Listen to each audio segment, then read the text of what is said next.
नमस्कार, आप देख रहे हैं आज सुबह। आपके साथ हूं मैं नेहा बाथम। सबसे पहले आज सुबह में बात करेंगे आईआईटी एडवांस के नतीजों की, जो कि रविवार को घोषित किए गए।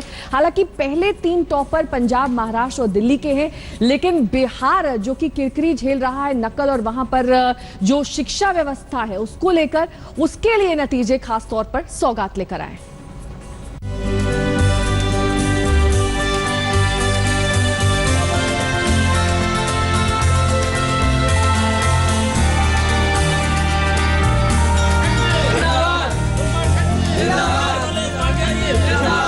पुरानी कहावत है, सोना आग में तपकर ही कुंदन बनता है। इस बार की आईआईटी प्रवेश परीक्षा के नतीजों ने फिर यही बात साबित की है। देश की सबसे कड़ी प्रतियोगी परीक्षा मानी जाने वाली जी एडवांस्ड का परिणाम रविवार को जारी हो गया। उत्तर से लेकर दक्षिण और पूरब से लेकर पश्चिम तक कामयाबी का जश्न मना। इंजीनियरिंग की इस सबसे बड़ी जंग के विजेता समाज के हर तबके और हर पायदान से हैं। चंडीगढ़ के सर्वेश मेहतानी, पुणे के अक्षत चुग और दिल्ली के अनन्य अग्रवाल, ये वो 3 नाम हैं जो आईआईटी की मैराथन दौड़ में पूरे देश में पहले, दूसरे और तीसरे नंबर पर रहे। परिवार, स्कूल और रिश्तेदार, हर कोई इन पर फख्र कर रहा है। एक अच्छा रैंक एक्सपेक्ट कर सकते हैं, लेकिन ये जो रैंक 1 होता है ये बस एक सरप्राइज की तरह ही होता है। हमेशा सुबह सुबह स्कूल जाते थे, उसके बाद इंस्टीट्यूट में जो कोचिंग क्लासेस होती हैं, लक्ष्य इंस्टीट्यूट, वहाँ जाता था, और उसके बाद around 5 to 6 hours of self study होती थी। न्यूज चैनलों पर अपनी कामयाबी का मंत्र बताते इन होनहारों को देखकर आपको भी फख्र हुआ होगा, लेकिन बुद्धि और लगन के इस खेल के कई विजेता ऐसे हैं जिनसे दुनिया अभी तक अनजान है।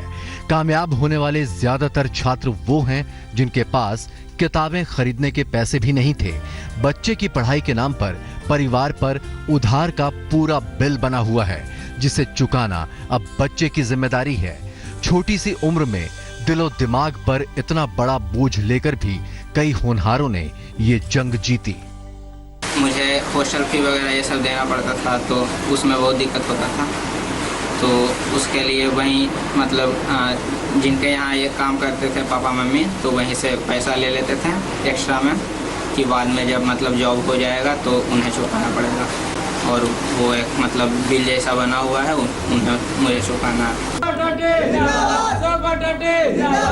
वहीं पटना के आनंद कुमार साल दर साल इतिहास दोहरा रहे हैं। इस बार भी आईआईटी में उनके सुपर 30 का डंका बजा है। गरीब परिवार के बच्चों के लिए इस फ्री कोचिंग सेंटर के 30 में से 30 बच्चों ने आईआईटी में परचम लहरा दिया। बच्चों को मैं कहना चाहूँगा कि कहीं भी पढ़े, आप सेल्फ स्टडी पर कंसंट्रेट करें। निराशाएं जीवन में आती हैं, उससे हताश निराश न हो, मेहनत करें और हमेशा ये सोचें कि मेहनत करने वालों का ही कल होता है। मुश्किल हालात, गरीबी और परिवार की रवायत से लंबी जंग लड़कर आईआईटी के दरवाजे तक पहुंचे इन होनहारों की कहानियां आपको हैरान कर देंगी। साथ ही ये सोचने को मजबूर भी करेंगी कि 5 सितारा स्कूलों पर इतराने वाली हमारी शिक्षा व्यवस्था क्या सिर्फ पैसों का खेल बनकर रह गई है। गया से पंकज कुमार और पटना से राजेश झा के साथ आज तक ब्यूरो। गया में बुनकरों का एक मोहल्ला आईआईटी एडवांस के नतीजों का बेसब्री से इंतजार कर रहा था। जब नतीजे आए तो ये पूरा का पूरा मोहल्ला जश्न में डूब गया। देखिए खास रिपोर्ट।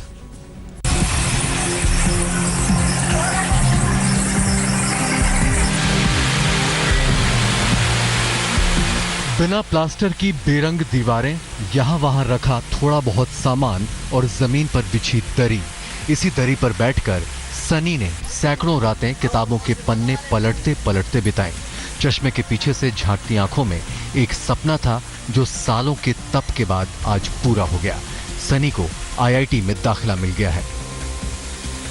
मैंने इसके लिए बहुत मेहनत की थी। लगातार 2 साल तक मेहनत करने के बाद यह सफलता पाई है, और इसका पूरा श्रेय मैं अपने परिवार वालों को, अपने माता पिता को देना चाहता हूँ, जिन्होंने 2 साल तक मेरे हमेशा सपोर्ट में रहे और मुझे हमेशा मदद करते रहे। और जितना भी पैसा लगा उन्होंने खूब मेहनत करके मुझे पढ़ाया। आर्थिक तंगी होते हुए भी उन्होंने मुझे सीएम क्लासेस में, जो मैं जहाँ पढ़ता था वहाँ उन्होंने पढ़ाया। मकान की हालत देखने के बाद कहने की जरूरत नहीं बचती कि सनी के परिवार की क्या हालत है। आईआईटी क्या बला है, परिवार को ठीक से पता भी नहीं था, लेकिन बेटे की लगन के लिए परिवार ने क्या जतन किए, उन्हीं से सुनिए। जैसे लेते थे, मजदूरी लेते थे तो देते थे, टीवी देते थे, और मैं उसको भी किताब जितना जो खर्चा हुआ से वही मजदूरी से मैंने दिया। सनी की कहानी अकेली नहीं है। बिहार के गया की पटवा टोली बस्ती में परियों की कहानियों जैसे सैकड़ों किस्से हकीकत की जमीन पर उतर चुके हैं। बुनकरों की परंपरागत आबादी वाली इस बस्ती से हर साल कई होनहार आईआईटी के दरवाजे पर दस्तक देते हैं। रंजीत भी इन्हीं में से एक हैं। पिता पेशे से बुनकर हैं, पावरलूम में काम करते हैं, कर्ज लेकर बेटे के लिए किताबें जुटाई और आज उस पर नाज है। मुझ पर बहुत ज़्यादा प्रेशर है कि मतलब आगे अच्छा करना ही है, नहीं तो फिर मतलब जो कर्ज है वो कर्ज में डूबे रह जाएंगे। तो इसलिए प्रेशर तो बहुत था, लेकिन फिर भी मतलब मेहनत करते रहे। दूसरे के यहाँ काम करते हैं, कपड़ा बुनते हैं, पैसा आता है, इसलिए खाना खुला के चलता है। हाँ, हम लोग करीब 12 घंटा की जगह पर हम 18 घंटा ड्यूटी करते हैं। पावरलूम से भरी इस बस्ती में दिन रात मशीनों का शोर, कान के पर्दे झनझनाता रहता है। लेकिन एक अलग जिंदगी की तलाश में जतन से जुटे छात्र इस शोर को धुन बनाकर किताबों में तल्लीन रहते हैं। पढ़ने के लिए टेबल कुर्सी नहीं तो ना सही, बड़ी बड़ी कोचिंग नहीं तो ना सही, बुनकरों के ये बच्चे सिर्फ अपनी मेहनत और लगन के दम पर ही सपने बुनते रहते हैं। पढ़ाई करने के लिए कुछ एक्स्ट्रा किताब भी ज़रूरत पड़ता है, तो उसके लिए कभी कभी होता था कि पैसा की कमी है तो किताब अभी नहीं मैनेज कर पाऊँगा, तो किसी दोस्त वगैरह से मांग करके कर लूँगा। ये मशीनरी का मिस्त्रियाँ करते हैं और जो समय वक्त बचता है वो घर में मशीन बना के तैयार करते हैं, हम उसको मोहल्ले टोले में बेचते हैं। सपना ये था कि मेरा बच्चा पढ़ लिख करके ऐसा बने कि हमारा माली स्थिति ठीक हो। गया की पटवाटोली बस्ती की आबादी करीब 10,000 है। अब तक पटवाटोली बस्ती से 300 से ज्यादा छात्र आईआईटी में दाखिला पा चुके हैं। 2017 में पटवाटोली के 20 छात्र जी एडवांस्ड में कामयाब हुए।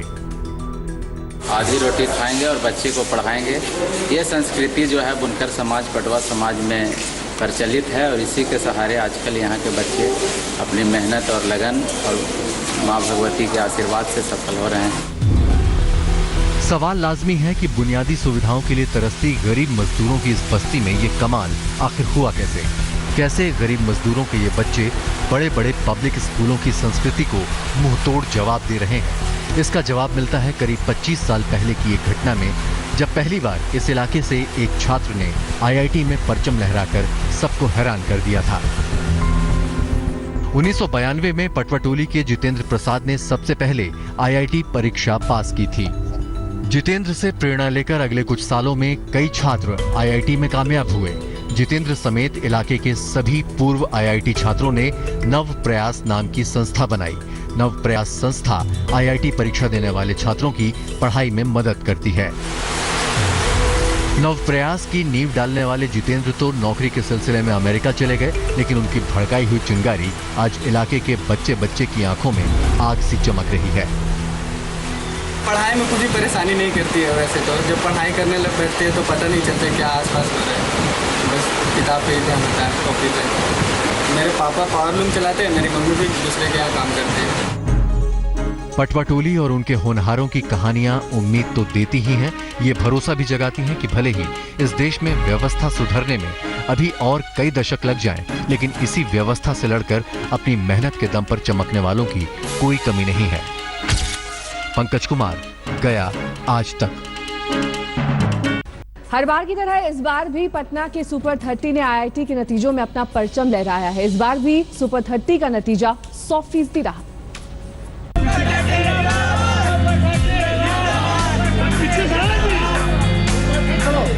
पटना के सुपर 30 और इसके संस्थापक आनंद कुमार के बारे में अब पूरा देश जान चुका है। देश के बेहतरीन दिमागों को तराश कर आईआईटी के हवाले करने वाले आनंद कुमार साल दर साल कामयाबी की कहानियां दोहराते आ रहे हैं। इस बार भी उनके आईआईटी कोचिंग संस्थान सुपर 30 का परिणाम 100% रहा, यानी कि गरीब परिवारों के 30 होनहार अपनी मेहनत और आनंद कुमार के मार्गदर्शन की बदौलत आज आईआईटी के दरवाजे पर खड़े हैं।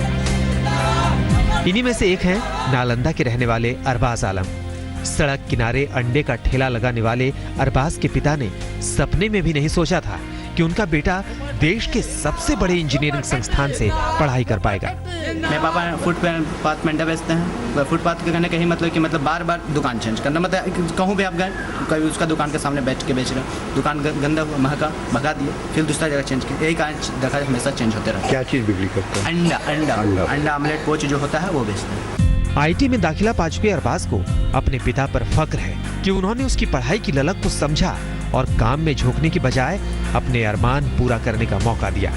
पापा हमेशा हम लोग को पढ़ने पे ध्यान दिए, कभी काम पे लगाए नहीं और काम कभी करने के लिए मतलब दुकान भी अपना अंडा तो अपने पे लगते थे ही नहीं कि मतलब हम लोग को पूरा बर्डन क्या हम नहीं करेंगे अपने। ज़्यादा पापा ही तो कुपोषण का शिकार है। हम लोग का तो पीढ़ी 7 पीढ़ियों से गरीबी चलते आ रहा है। हम लोग घर जाके देखिए तो एकदम टूटा फूटा दम एकदम टूटा, तो पता चल जाए कि आपको कितना पीढ़ी से गरीबी है।